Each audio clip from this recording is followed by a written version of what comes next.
बिस्मिल्लाहिर्रहमानिर्रहीम। अस्सलाम वालेकुम। आज 3 अप्रैल बरोज़ इतवार। सबसे पहले तो मैं कौम को मुबारकबाद पेश करूँगा। वो वज़ीर आज़म इमरान खान ने सरप्राइज़ दिया है। आज ट्रंप कार्ड भी कौम को दिखा दिया है और सरप्राइज़ भी दे दिया है। वज़ीर आज़म इमरान खान ने आज रमज़ानुल मुबारक का पहला रोज़ा है। पूरी कौम के लिए वो इस वजह से मुबारक साबित हुआ है कि जिन्होंने शेरवानियाँ सिला के रखी थीं और जिन्होंने ये कहा था कि हम फ़लाँ को देख लेंगे, फ़लाँ को देख लेंगे, फ़लाँ को गिरफ़्तार करेंगे, फ़लाँ जेलों में जाएगा, ये होगा वो होगा, सारे के सारे हाथ पर हाथ धरे बैठे रहे। और वज़ीर आज़म इमरान खान ने वो खेल खेला है कि इनको अब समझ नहीं आ रही कि हुआ क्या है। अब पहले तो मैं आपके सामने आज की कार्रवाई, वज़ीर आज़म इमरान खान का ऐलान और फिर आर्टिकल 5 आपके सामने रखूँगा कि आर्टिकल 5 है क्या, जिसकी तहरीक अदम एतमाद जिसकी वजह से मुस्तरद हुई है। आज कौमी असम्बली का इजलास जब शुरू होना था, 11:30 बजे शुरू होना था। वज़ीर आज़म इमरान खान वज़ीर आज़म हाउस में थे, वो तशरीफ़ नहीं लाए। सदर पाकिस्तान भी वज़ीर आज़म हाउस में थे। स्पीकर कौमी असम्बली भी वज़ीर आज़म हाउस में थे। डिप्टी स्पीकर भी वहाँ पर मौजूद थे। काफ़ी लोगों के साथ मुलाकातें चल रही थीं। सबसे अहम चीज़ ये कि स्पीकर के ख़िलाफ़ भी, असद कैसर के ख़िलाफ़ भी ये अदम एतमाद लेकर गया और इनको ये लगता था कि हम स्पीकर के ख़िलाफ़ भी अदम एतमाद लेकर जाएंगे तो फिर चीज़ें बेहतर हो जाएंगी और हमें स्पीकर हमारे ख़िलाफ़ कोई रूलिंग नहीं दे सकेगा। स्पीकर के ख़िलाफ़ भी अदम एतमाद ले गए। शहबाज शरीफ भी पहुँच गए और उनके साथ आसिफ जरदारी, बिलावल जरदारी, सारे हुकूमत फ़लाँ सदर बनेगा, फ़लाँ वज़ीर दाखिला बनेगा, फ़लाँ वज़ीर आज़म बनेगा, ये होगा वो होगा, सारा कुछ ये मीडिया के ज़रिए कौम को बताते रहे। मरियम औरंगज़ेब कहती है हमारे 174 बंदे हैं, शीरी रहमान कहती है 177 बंदे हैं, सारा कुछ होता रहा। और दूसरी तरफ सालिक हुसैन जो कि शुजात हुसैन के बेटे हैं, वो भी जाके शहबाज शरीफ के साथ खड़े हो जाते हैं। उनके साथ जो चीमा है मुस्लिम लीग काफ का, वो भी उनके साथ खड़ा हो जाता है। सारी चीज़ें और ऐलान हो जाता है। मरियम औरंगज़ेब कहती हैं कि 176 हो गए और शीरी रहमान कह देती हैं कि हमारे 179 हो गए और ये ऐसे ही चलता रहता है। वज़ीर आज़म इमरान खान की तरफ से पहले को 22 के करीब पाकिस्तान तहरीक इंसाफ के मेंबरान मौजूद थे और उसके बाद फिर 82 के करीब पाकिस्तान तहरीक इंसाफ के मेंबरान थे और ज़्यादा लोग ना आए। और जो पाकिस्तान तहरीक इंसाफ ने जो ये एक साजिश की गई थी और ये कहा गया था कि असम्बली के बाहर डी चौक पर हंगामा होगा और मेंबरान को नहीं आने दिया जाएगा, सारा कुछ ये करते रहे, कुछ ना हुआ। किसी मेंबर को ना रोका गया, किसी मेंबर के ख़िलाफ़ कोई कार्रवाई ना हुई। 3 ख़वातीन जो पाकिस्तान तहरीक इंसाफ की थीं और उनके बारे में पुलिस ने कहा कि ये रेड जोन इन्होंने क्रॉस किया, उनको गिरफ़्तार किया गया। जियो जंग ब्रेकिंग न्यूज़ चलाता रहा और कहता रहा कि देखें 3 ख़वातीन हमला करने आई थी, उनको गिरफ़्तार कर लिया गया। सारी चीज़ें होती रहीं और फिर एक वक्त आता है कि असम्बली का इजलास शुरू होता है। असम्बली का जब इजलास शुरू होता है तो जो कासिम सूरी की ज़ेर सदारत ये इजलास होता है, डिप्टी स्पीकर हैं, डिप्टी स्पीकर तशरीफ़ लाते हैं। तिलावत होती है कुरान पाक की और नात शरीफ पढ़ी जाती है, तराना होता है और तराना जैसे ही ख़त्म होता है तो सारे जो अपनी सीटों पर खड़े हो जाते हैं तराना सुनने के बाद और तराना सुनकर बैठ जाते हैं। और फवाद चौधरी जो कि वज़ीर कानून हैं वो अपनी सीट पर खड़े हो जाते हैं।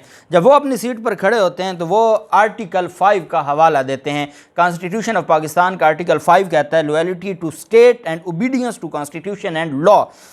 उसकी शिक 1 है loyalty to the state, loyal होना चाहिए स्टेट के साथ। Loyalty to the state is the basic duty of every citizen.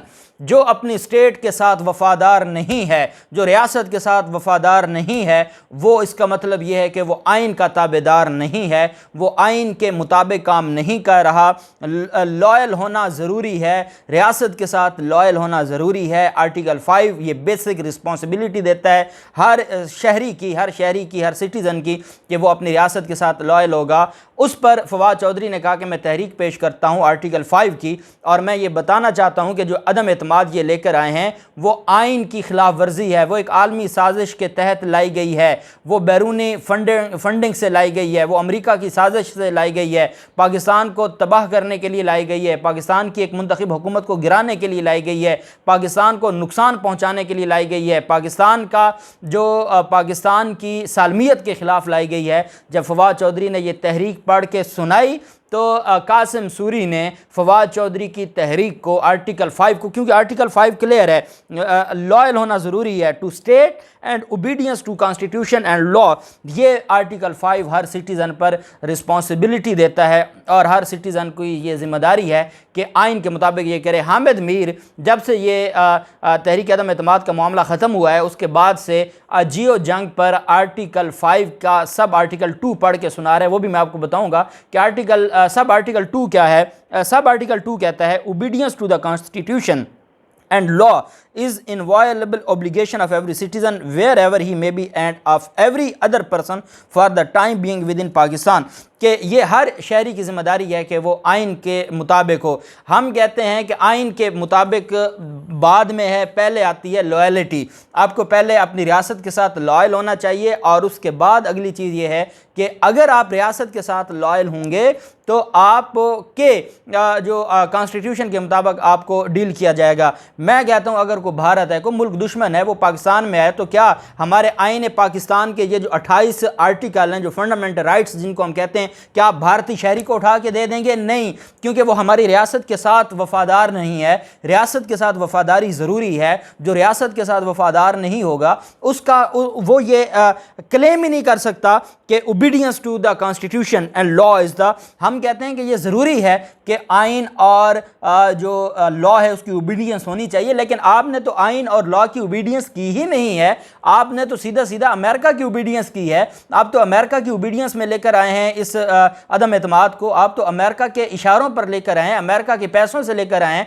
आप तो अदम एतमाद फॉरेन फंडेड है, आप तो डॉलर लेके आए हैं। तो आप कैसे क्लेम कर सकते हैं? आर्टिकल 5 इतनी बड़ी तलवार है जिसने आज इनकी गर्दनें उतार दी हैं। जब उनकी तरफ से ये पेश की गई तो कासिम सूरी ने कहा कि क्योंकि आर्टिकल 5 के मुताबिक जो अदम एतमाद की तहरीक इन्होंने पेश की है वो आइन के मुनाफी है, आइन के मुताबिक नहीं है, ओबीडियंस टू द कॉन्स्टिट्यूशन नहीं है। और उससे ये नज़र नहीं आ रहा कि ये लॉयल हैं अपनी स्टेट के, ये तो अमेरिका के लॉयल हैं, ये तो अमेरिका के वफादार हैं, ये तो अमेरिका के ग़ुलाम हैं, ये तो अमेरिका के भकारी हैं। तो इनकी जो अदम एतमाद है वो गैर आइनी है और मैं उसको मुस्तरद करता हूँ। आईने पाकिस्तान के तहत जो प्रिजाइडिंग अफसर के पास ये इख्तियार है कि वो ये मामला इसको उठा सकता है और इसको मुस्तरद कर सकता है। उन्होंने रिजेक्ट की, उन्होंने कहा कि अदम एतमाद गैर आइनी है और ये बैरूनी मुल्क की साजिश है, बैरूनी साजिश की वजह से ये सारा कुछ हुआ है। उन्होंने ये कह कर इसको उठा के फेंक दिया और अदम एतमाद को मुस्तरद कर दिया, गैर आइनी डिक्लेयर कर दिया और इजलास को गैर मुअय्यना मुद्दत के लिए मुलतवी कर दिया। जब उन्होंने इजलास को गैर मुअय्यना मुद्दत के लिए मुलतवी किया तो उसके बाद थोड़ी देर बाद वहाँ पर हंगामा शुरू हो गया और जो अपोजिशन है, जो शेरवानियाँ सिलवा बैठे थे, जो ओहदे तकसीम कर बैठे थे, जो अपने लोगों को वजारतें दे बैठे थे, कैबिनेट में किस किस को रखना है, किसने सदर बनना है, फजलुर रहमान अपनी जगह तैयार, आसिफ जरदारी अपनी जगह तैयार, बिलावल जरदारी वज़ीर ख़ारजा बनने को तैयार। तो ये इन्होंने अपने माइंड में सारा कुछ बना लिया था कि ऐसे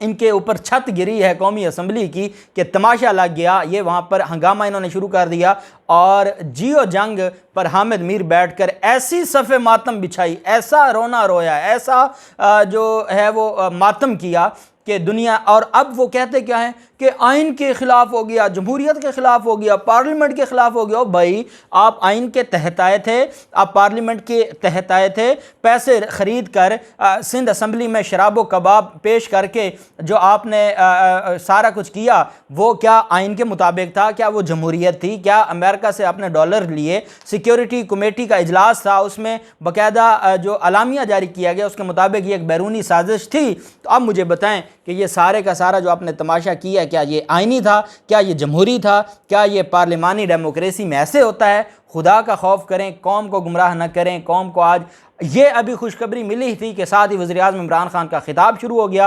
वज़ीर-ए-आज़म इमरान खान ने कौम को मुबारकबाद पेश की और वज़ीर-ए-आज़म इमरान खान ने कहा क्योंकि जब तक वज़ीर-ए-आज़म इमरान खान के खिलाफ अदम एतमाद इंटैक्ट थी तब तक वो असम्बलियाँ डिज़ोल्व नहीं कर सकते थे। जैसे मुस्तरद हुई, स्पीकर ने रूलिंग दे दी, साथ ही वज़ीर-ए-आज़म इमरान खान ने कौम से खिताब करते हुए सबसे पहले कौम को मुबारकबाद पेश की और वज़ीर-ए-आज़म इमरान खान ने कहा कि मैंने सदर पाकिस्तान को भेज दिया। मैं चाहता हूँ कि अगर आप हुकूमत इस मुल्क में होगी तो वो अवाम की मर्ज़ी की होगी और अवाम अगर इलेक्शन के लिए तैयार है और अवाम जिसको मुंतखब करे सिर्फ वही पाकिस्तान का वज़ीर-ए-आज़म मुंतखब होगा, वो नहीं होगा जिसको अमेरिका मुंतखब करेगा। इस वजह से वज़ीर आज़म ने कहा कि मैंने एडवाइस कर दी है, एडवाइस भेज दी है मैंने सदर पाकिस्तान को असम्बलियाँ डिज़ोल्व करने की। असम्बली आज डिज़ोल्व हो जाएगी। असम्बलियाँ डिज़ोल्व होने के बाद केयर टेकर जो है वो सेटअप बनेगा और साथ अनाउंस हो जाएगा अगला इलेक्शन।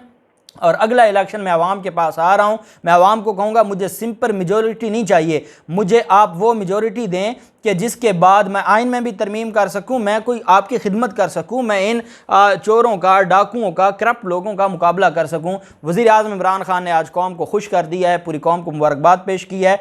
एक एक घंटा, एक एक लम्हा बड़ा अहम है इस मुल्क के लिए। जो भी तफसीलात होंगी आपके साथ शेयर करते रहेंगे। अल्लाह पाक पाकिस्तान का हामी नासिर हो। बहुत शुक्रिया। अल्लाह हाफिज़। पाकिस्तान जिंदाबाद।